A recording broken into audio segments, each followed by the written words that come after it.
bad boy. 2022 had the potential to be the biggest year for new video games since 2017. Unfortunately, a number of big delays took some of the wind out of this year's sails. Yet even with those setbacks, there were still a ton of games released in 2022 that IGN awarded a review score of 9 or higher.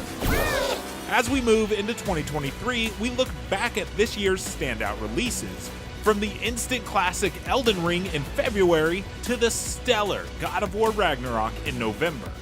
I'd say the moment calls for calm. These are IGN's best reviewed games of 2022.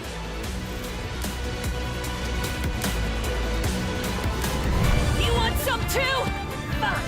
It's bacon time! Platinum Games has long been looked at as a leader in the character action genre, and Bayonetta 3 is a prime example of why. It's fast, reflex-intensive, and features challenging combat that allows for a ton of creativity and expression when it comes to the ways in which you're able to dispatch your enemies. Both its story and its performance on the Switch are less than ideal, but neither are issues that are substantial enough to get in the way of its top-tier combat, out-of-this-world weapon variety, and inimitable style. This is a far more ambitious sequel than its more iterative predecessor, and that ambition more than pays off. The new Demon Slave summoning system and several other changes to how weapons work help reinvigorate what remains one of the best combat systems throughout all of video games.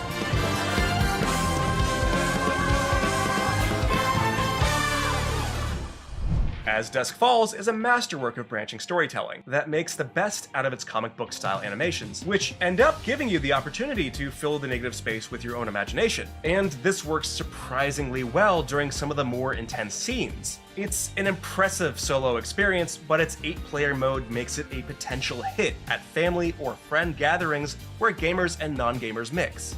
Its many possible choices, mixed with the emotional intensity of its expressive voice cast, make it a great recommendation for fans of crime dramas like Breaking Bad and Fargo.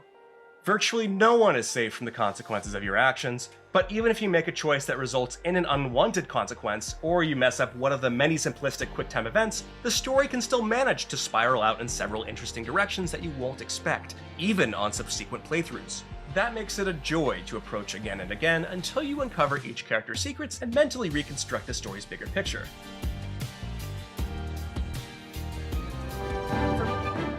Whether I'm creating new melting pot cultures, decorating my throne room, or throwing lavish parties to make sure everyone remembers how important I am, Royal Court goes beyond tacking on some new mechanics to the already excellent Crusader Kings 3. It weaves iron into the very fibers of the base game and makes it feel more complete and cohesive. And rather than focus on one region, all the pillars and ethoses added by the new culture system make it feel like a flavor pack for the entire world. It's the best kind of grand strategy expansion, and while it leaves dukes and tribal rulers feeling a bit left out in the rain as they can't access most of these new systems, I wouldn't want to ever play without it. Cuphead, The Delicious Last Course, is the perfect send-off for a game that embodies the phrase one of a kind. Experienced players will likely muscle their way through the 6 bosses and optional King of Games mini-bosses in just a handful of hours, but the quality of those hours far outweighs their quantity. All of the bosses, including the King of Games mini-bosses, are among the best in the whole game. And that's saying a lot when you consider how high the bar was already set. I'm not normally one for dessert, but if you dine on Cuphead, you don't want to miss The Delicious Last Course.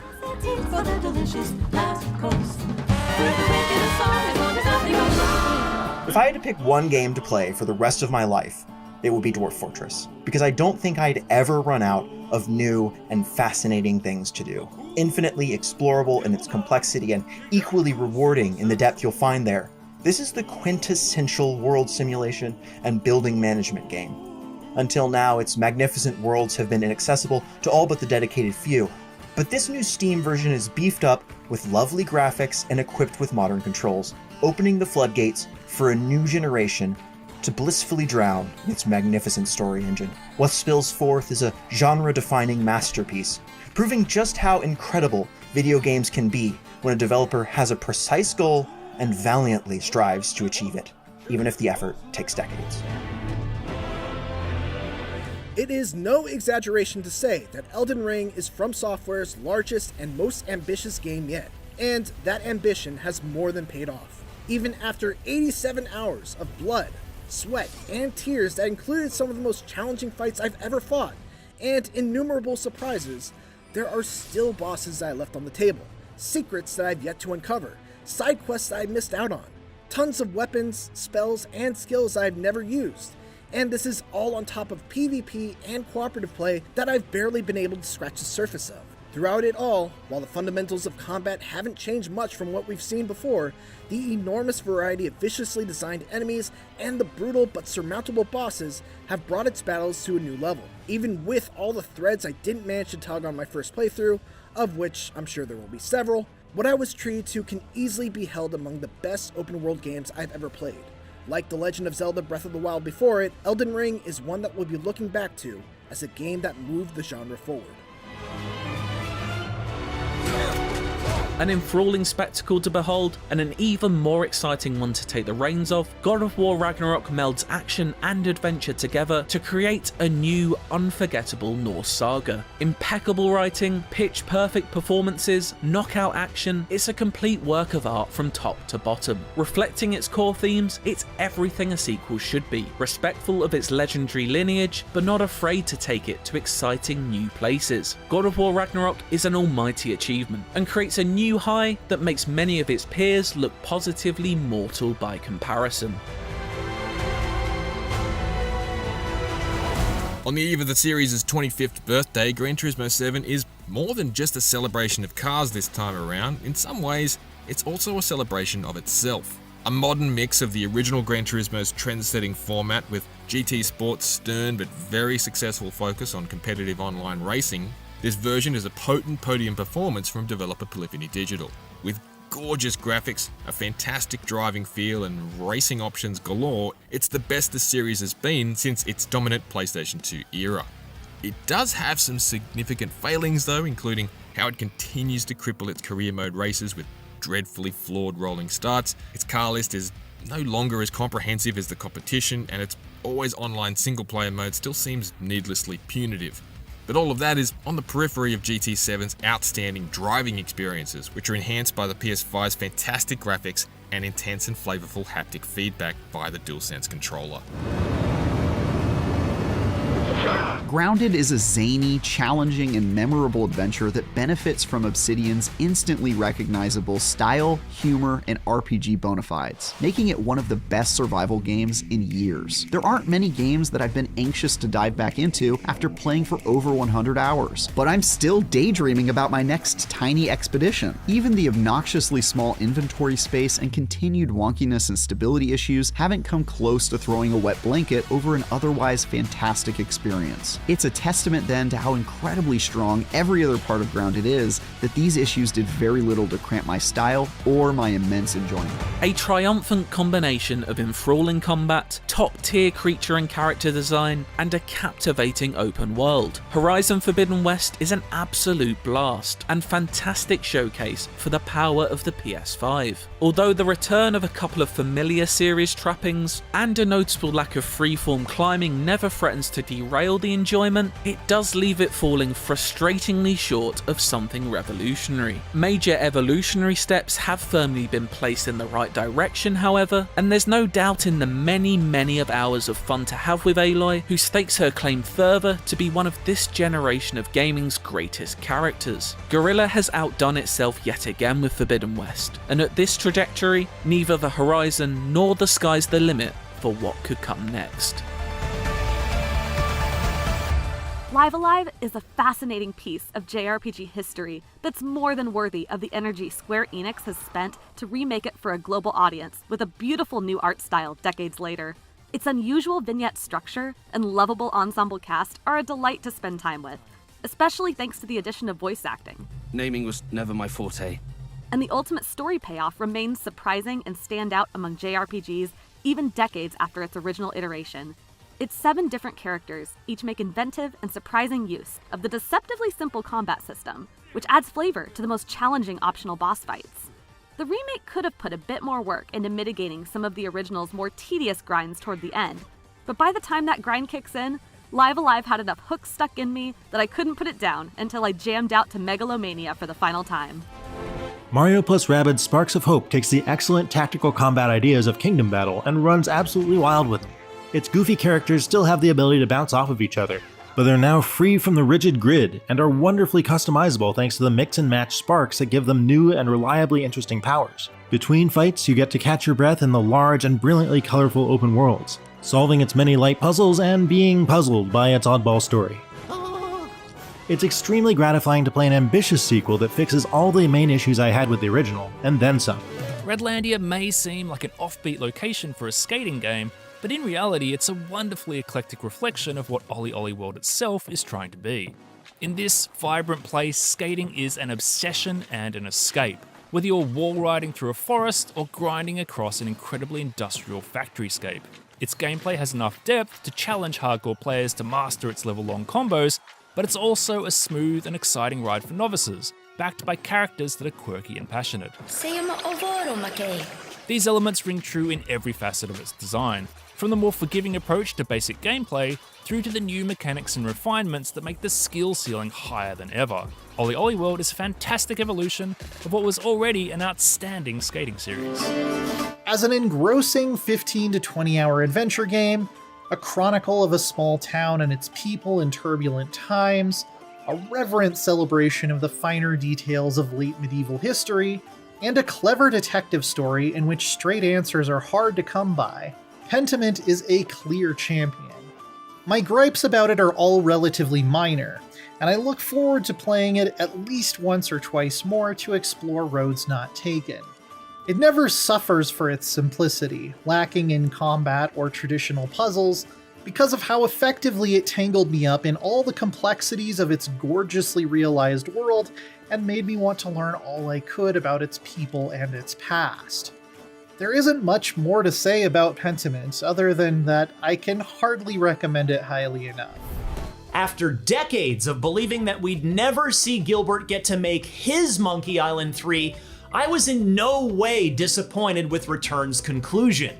In fact, it moved me and made clear that Gilbert cares as much about these characters as we fans do.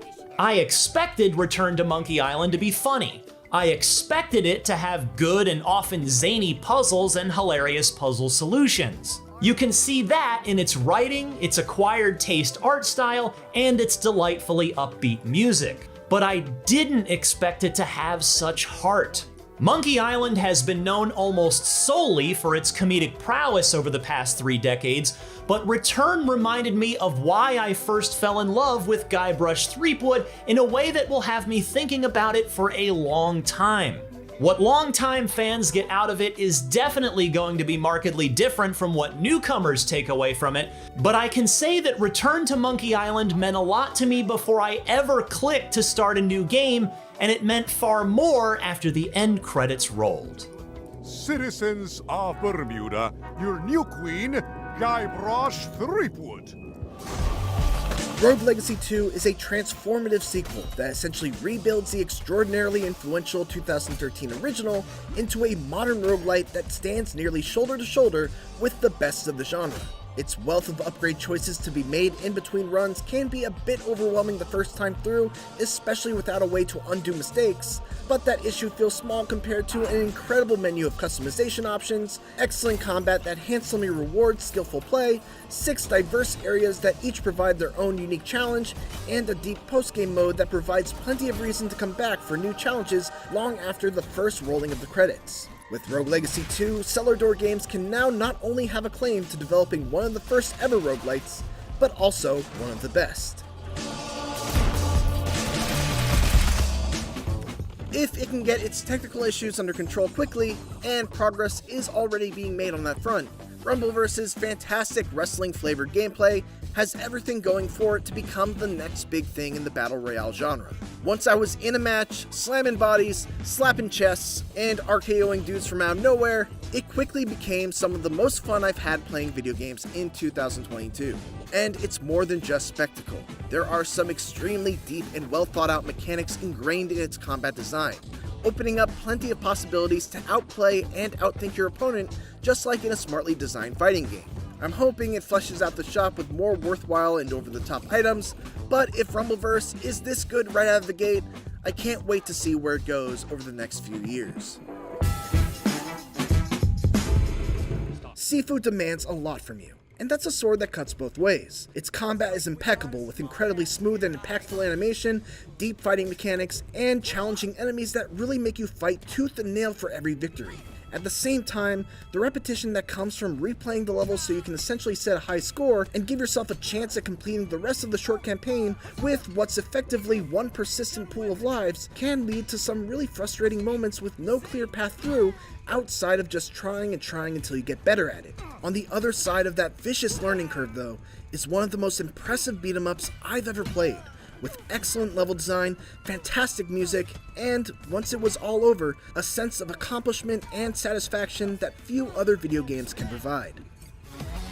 Building from the solid foundations of its predecessors, the deluge of impressive quality of life changes and exciting improvements Splatoon 3 brings makes it hard to imagine the ink-based shooter series as it was before this. More than just a simple upgrade, its array of new features make it just as enticing for competitive players as it is approachable for newcomers. And while there aren't any huge additions that shake things up the way Salmon Run did for Splatoon 2, Splatoon 3's new maps, weapons, and PvE bosses have still managed to make its already excellent multiplayer clashes even better.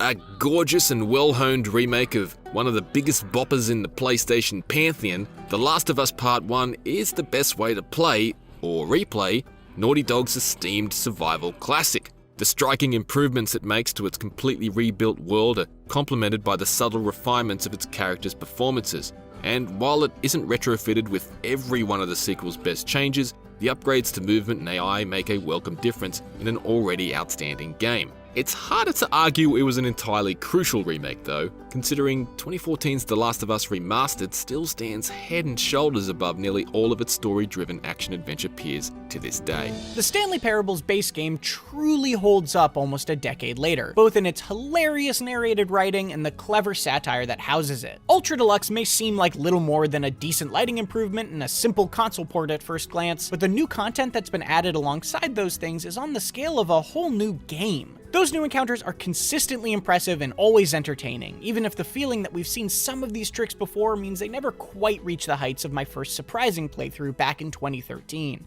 But if you've never played the Stanley Parable at all, Ultra Deluxe is a definitive version that provides another extremely convincing reason to do so.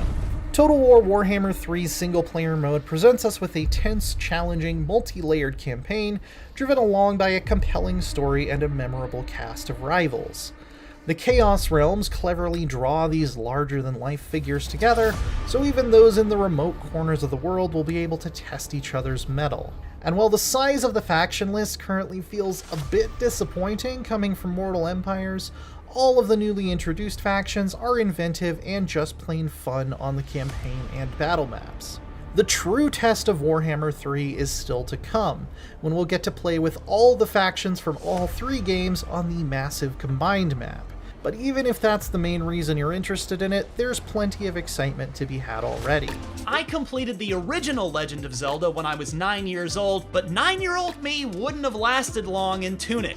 Though it may look adorably approachable thanks to its deceptively cute, furry orange protagonist, Tunic quickly makes it clear that you'd best be ready for a fight. It is a fantastic Zelda-style game for the Elden Ring generation, and solving its ceaselessly clever campaign and challenging combat through careful studying of your indecipherable but intuitive in-game instruction booklet and agile controller work gave me a well-earned payoff and feeling of satisfaction that I won't soon forget. And there you have it. Those were IGN's best reviewed games of 2022. To see these reviews in full, make sure to head over to IGN's website or YouTube channel. And of course, for everything else video games, stick with IGN.